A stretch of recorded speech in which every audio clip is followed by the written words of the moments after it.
there's no intro for this video, and there's also no structure here to the video because this one's just going to be a massive rant about how this game went. For anyone who, of course, tuned into this one would know the reason why. This, if you discount playoff games, which of course are amplified to be 100 times more frustrating by just like a simple missed call, if you count out playoff games, this has to be the most frustrating regular season Sharks game I have ever seen. It wasn't even just one missed call, and it wasn't even like a missed high stick that like seemed obvious, but you know, it happens at real time, so how could the referee potentially catch it? This was a completely obvious missed call, as well as a second moment in this game later on that was just as bad in the fact that the referee, it wasn't even a call, so that's what makes it even worse. It wasn't a real-time decision that it looks a lot more difficult at that, like in review. It was so bad, the refereeing and the officiating in this game, that I can't even believe that I exist in a universe where that can happen in the NHL, the National Hockey, the most respected ice hockey league in the entire world. But before I get into the refereeing, I guess I should start with the first period.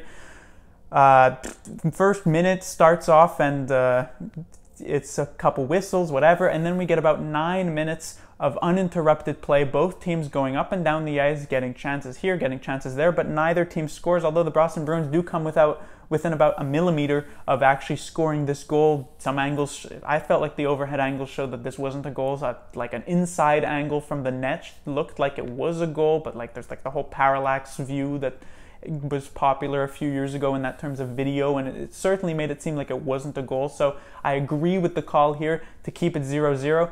But then I like to call, what the Sharks did next. The first of the 4 horsemen of the apocalypse here, the 4 penalties of which completely deflated the momentum that the Sharks have, and yet they still managed to push through to bring this game into overtime. I guess I should say. But the first penalty called, basically after this 9 minutes of uninterrupted play, they take this penalty. You know, both teams are flying. It's a deflating type of moment, but the Sharks come up with a huge penalty kill. They limit the Bruins to 0 shots, and they get a shorthanded chance of their own from Evander Kane, who hits the post. And so, the momentum's back in the Sharks' favor. Well, not for long. Here comes the second horseman, Pestilence, who comes in and decides, 2 seconds after this penalty just expired, let's take another penalty in the offensive zone. Why not? Bruins come back, and this one, they're not going to be thwarted again. They get a power play goal. It's 1-0, and then it just completely snowballs. 2-0, 3-0, and for the first 19 minutes and 58 seconds, I'm angry that the ex-player isn't playing very well, and Carlson-Vlasic pairing is looking completely terrible again here. It's not like they got any good karma with Peter DeBoer in that game prior against the Vancouver Canucks. It wasn't that great there. It was horrible, horrific. In this first period, I was thinking that DeBoer would have to separate them almost immediately. Luckily, he didn't, because it did pick up in the second and third period. But it was the heart and soul of the San Jose Sharks, Joe Thornton, who scores in the last 2 seconds.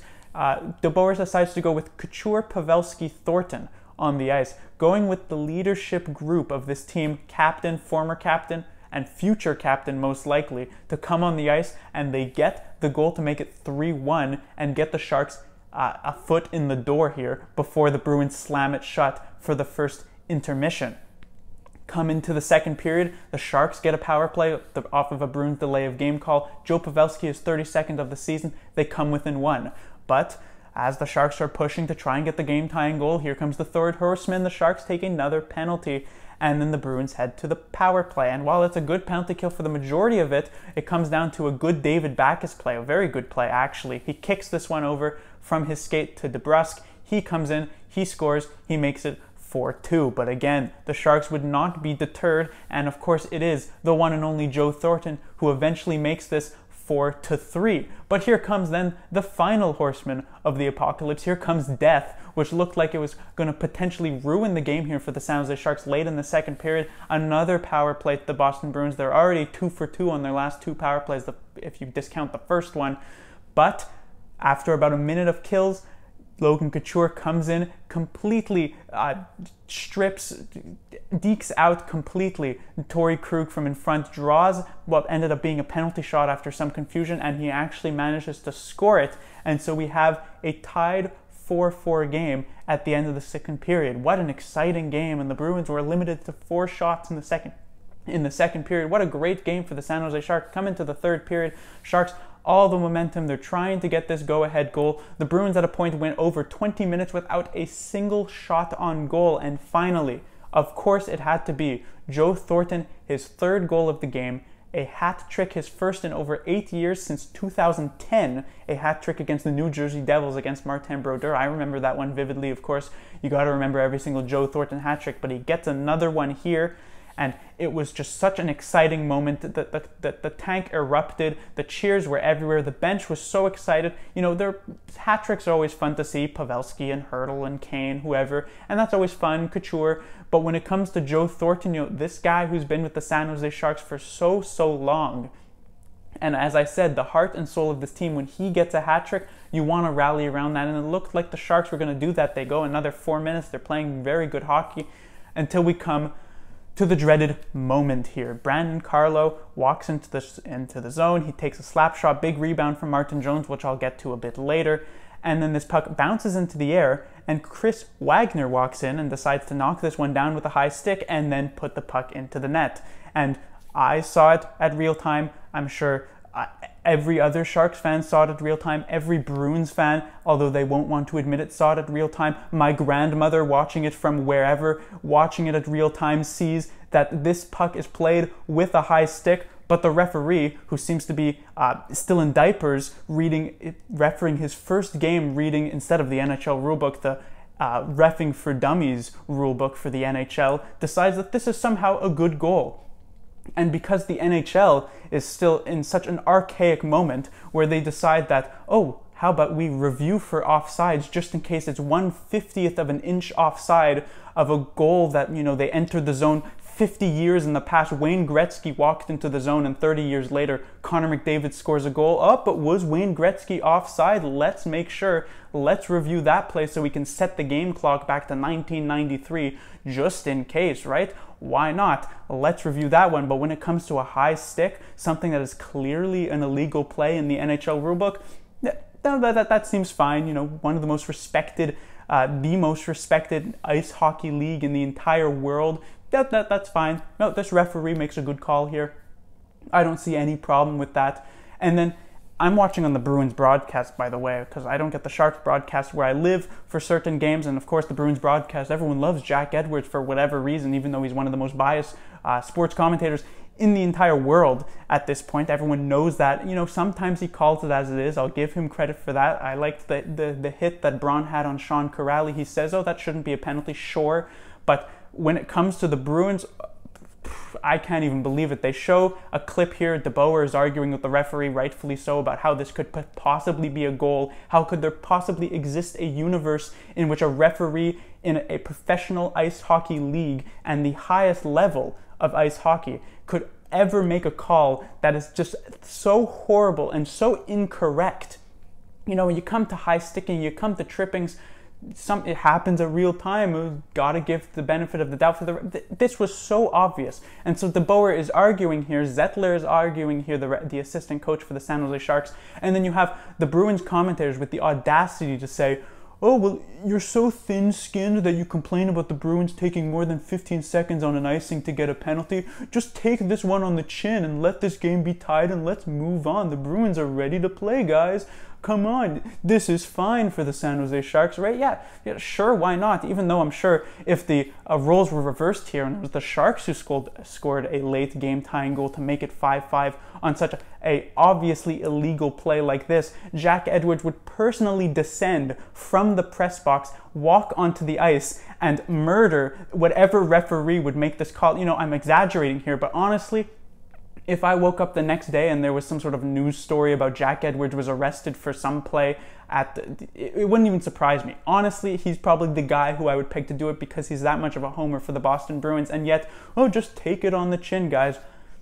I can't even believe that any NHL announcer and someone who's, you know, is respected by his colleagues, certainly Jack Edwards, and whoever the color guy is doesn't even matter at this point to me. I think Jack Edwards is the play-by-play. Anyways, one of them, Jack Edwards, and the other one is whoever. But this is a respected duo in the NHL, and the fact that they come up with something like that, and the only thing, they're saying something that isn't just, oh, the Sharks get unlucky here with this call, but I guess it's not a reviewable play for whatever reason. I don't understand how the Bruins commentators could ever come to any sort of other conclusion of just take it on the chin. But anyways, the Sharks try to push for the game winner late in the third period. Of course, they're obviously very upset about how a call like this can go. I'm very excited to see some of the interviews. We'll see if there's any choice words said by any of the players or the coaches. But the game ends up going into overtime, and the Sharks have the majority of the chances early on in the overtime. Tuukka Rask making some very nice saves for the Boston Bruins, and then we get to our second call of the game. Evander Kane chases down Charlie McAvoy in the Bruins zone. He gets knocked into the net. Sure, that's a fine play. It's a battle for the puck, and the net comes off its moorings somewhat slightly. You know, it slides to the side, but you don't call the whistle because, of course, the Bruins have possession.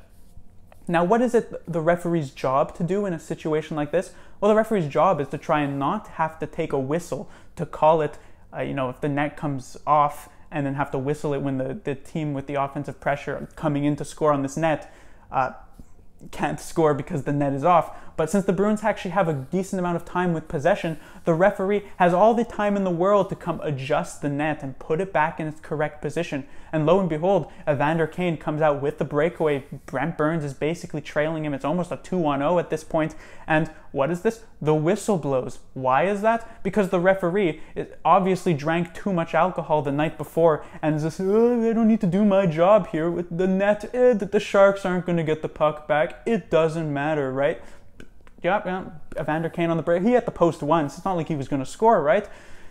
So that one gets whistled back. Eventually, a minute or so passes or whatever. The Bruins score the goal. Zero justice in the world, and the Bruins win it and get the extra point in what was, again, the most frustrating game I have ever seen in the regular season for the San Jose Sharks. It was just completely... I can't even believe that this isn't some sort of nightmare that I've woken up into, that there could be some NHL referees who could have not only make a horrific call, like to not call this off for high sticking, that again, my grandmother could see, that like my dog could realize that that is an illegal play if he just skimmed over the rule book. And not just, again, the call, but the fact that they also decide to not do their job. I mean, you could say that missing the call is not doing their job, but the fact that they decide to not put the net back is even more disgraceful. And then the fact that the league, for some reason, can't review obvious high sticks like this, but when it comes to the offsides, we take out the microscope to see just in case 50,000 years later or earlier that the dinosaur, the T-Rex, was offside. Gotta review that one, but can't review this, the high stick, the obvious high stick. It's just completely unbelievable. But moving on to that, I said I was going to get to Martin Jones, and normally I'm a lot nicer to Martin Jones, saying, oh, well, the defense wasn't great this game, and Martin Jones, didn't have much of a chance. And coming into this review, if the game had ended 5-4, I probably would have said that, because you could argue that he didn't have much of a chance on some of these goals. But you know what? I'm upset enough that I'm going to talk about this. Jones, since the All-Star break, going to give him credit. He's been coming up with some nice games, some big saves. The game against the Jets comes to mind. The game against the Calgary Flames, of course, comes to mind. His best game of the season. But here tonight, he comes up with a grand total of 0 big saves for the San Jose Sharks. Any moment the Bruins actually got a good chance, it went in. Torrey Krug, sure, there's a screen in front, but you'd hope Jones can make a save. Nope. Chara, nice shot, going top corner. Hope Jones can make a save. Nope. Come in. Of course, it's Kuhlman getting his first NHL goal. There's a little cherry on top of the FU from the NHL here tonight. He didn't really have much of a chance on that one. I'll give him that. But DeBrusk comes in, go for the poke check for whatever reason. Nope, can't make the save after that. Chris Wagner, and I know this is an illegal goal, but the fact that Jones even allows this to ever come to this moment by giving up this massive rebound to Brandon Carlo, that it doesn't matter right here. Martin Jones, why make a save here in this game? Why come up huge for the San Jose Sharks? Joe Thornton, Joe Pavelski, Logan Couture, every single player here from the 18 skaters are laying it on the line. Lukas Radil was promoted to the second line with Kane and Hurdle. He was playing very good hockey in the third period. I really liked that line again. Not a long-term solution, but still it looked good in this game. Donskoy moving down to the fourth line, even he looked still okay. Thornton was having like the game of his year, basically his best game of the year at this point. Sorensen and Labanc were looking good. I liked Meyer, Couture. Everyone here down the line of Vlasic and Carlson in the second and third period. Their pairing was actually a good pairing. Burns and Shemek playing well, everyone playing well, and then there's Martin Jones, who just can't come up with a single big save in this game. And again, McAvoy's goal, not really going to blame him for that one, but still, not a single big save out of Martin Jones to give the Sharks even an ounce of a chance in this game. They should have still won anyway, but still. And if you look at Tuukka Rask, he wasn't fantastic in this game either, really, but he technically ends up outdueling Martin Jones because the Bruins end up winning it 6-5. I don't even know what else to say at this point. I think I've already said everything that I need to say. So I guess the good news here is that the Sharks did still get a point tonight. They are still within a single point of the Calgary Flames for first place in the Pacific Division. And so it's not the worst thing in the world, but still one of the most frustrating games as a Sharks fan that I have ever witnessed, at least in the regular season. But that will do it for this review, as the Sharks will be back in action on Thursday against the Pittsburgh Penguins. Of course, the first meeting between these two teams went very well for the San Jose Sharks, and we cannot possibly have any worse officiating than we did here tonight. So I look forward to that one. We can't possibly have any worse commentating, or at least I can't possibly have any worse commentating that I have to listen to. I have to listen to 65 minutes of Jack Edwards drone on about how good the Boston Bruins are and how terrible the San Jose Sharks are. Not really the case here, but again, exaggerating, but still, I'm very upset, as you can see. But that will hopefully be a good game. The Sharks can hopefully get back into the win column here, as they were a bit robbed of the extra point in this one. They probably could have left the Bruins with 0 as well. I mean, you can't really say that. The Bruins could have technically scored, but with how the Sharks were rolling in this period, I feel as though the Sharks could have easily taken this win 5-4 if the referee wasn't blind as a bat. Class dismissed, if I should say that.